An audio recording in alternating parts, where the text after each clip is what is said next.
YouTubers, welcome in to Jane's Journey. My name is Jane. In this channel, I started to just talk about the journey of some of the things that I've been through in my life. I took about a 2-year hiatus to work on myself, so that's the last time I did a video. But before I stopped the videos, I had said that I wanted to do some videos about narcissism, and I feel like it's good groundwork to talk about the types of abuse, period, not just with narcissism, but the types of abuse that can happen to a human being when they're in an unhealthy relationship. And so that's how this video is going to start. I just wanted to say that I am not a mental health professional.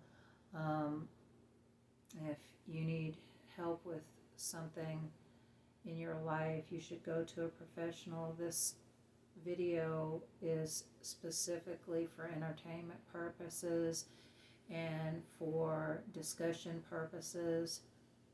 I'm not an expert on anything, but I have been through some things in my life, and you will hear my story as I'm talking at different times. I started looking up abuse when I was being physically abused by my ex, and I started seeing the word narcissism, and I became obsessed with looking up what this meant, because I was seeing these traits in my ex-abuser, and I was just enthralled with knowing more and more about this subject. And so I studied it and continued to study it because it was something that really affected my life and hurt me in so many ways. And that's kind of why I'm doing this series, because I don't want anybody to hurt like that. And I felt like good groundwork for the subject would be to talk about the different types of abuse that a person can experience. So the first one is the most obvious in this series, and that's going to be physical abuse. And I just wanted to talk about what the signs are of physical abuse, so that you can know that you're being abused, because it's a progressive, and we'll talk about that a little bit later too, but it is progressive, and it can be deadly, and just why people choose to abuse. And so I'm going to start out. I have my little notepad here because I didn't want to miss any points. And I want to say that physical abuse is always about control by any means necessary. Control is something that the narcissist has to have, and they get a fear when they don't have control. And they need somebody who's pliable, usually somebody who's been through trauma earlier on in their life. I believe they specifically choose people to control that have been through hard circumstances. And I actually saw that pattern later on, after I had left my narcissistic relationship, that every woman he had been with had some type of issues in their life, and he came in with the love bombing, making them feel like that they were the most important person. And then, of course, after love bombing, you know what comes next. That's the devaluation of the person. And devaluation is like making them feel like the lowest person that they can be, and that's part of maintaining that control. So that's something we'll talk about later, but right now I just want to stick on subject, because I have trouble sticking on subject. But abuse is also progressive. In my situation, he started out by calling me names first: bitch, whore, telling me I was useless, And I had heard that my whole life, so it wasn't anything new. I'd already been numbed up to that one, you know. And from my childhood, I heard a lot of negative things about myself, so I immediately believed those things when he said them, you know. And, you know, I grew up kind of on the streets, and so those terms were things that I heard regularly anyway. So I really didn't think much about that. The next thing that happened was we were having an argument, and he grabbed my arm. And once again, you know, I didn't think of physical restraint as abuse. And it just did not cross my mind that I was being abused. And then he started doing these things where he would pinch me and laugh about it, and he was testing me. I didn't realize it at the time. I thought he was just joking around, where he would just grab my skin and pinch it, you know. And he was testing me to see if I would take more. And it escalated from there. Towards the end, I was getting slapped, hit, kicked, punched, knives drawn on me, knives put to my throat, being strangled, being put out of the house at all times of the day and night, feeling like I was going to be homeless, which I ended up homeless anyway. But, you know, I just wanted to be loved like every other human being does, and I didn't know what love was. And so all the stuff happened, you know, but it was definitely a progression, and I think the progression went faster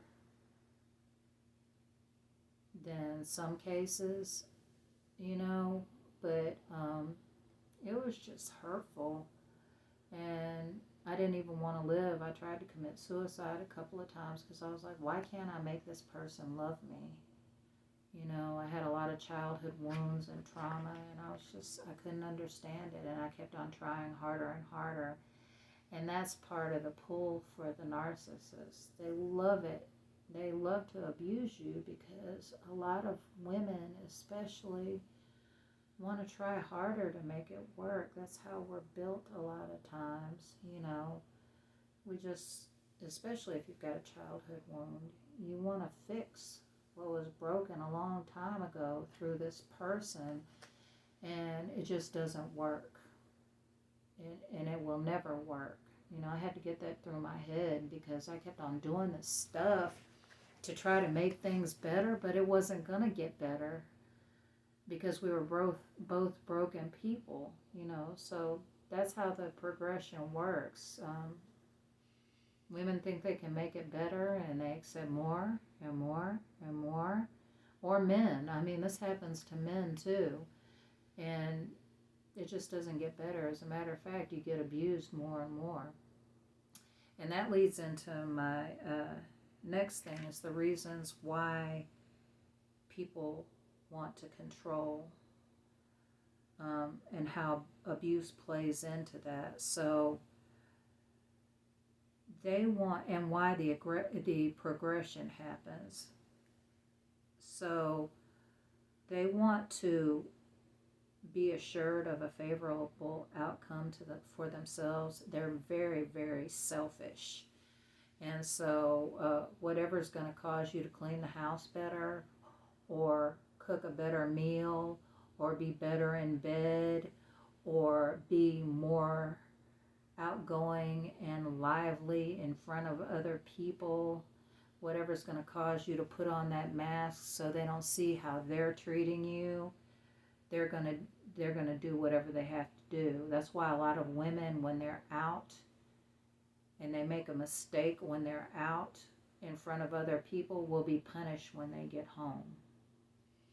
And then the other thing is they want to regulate their emotions.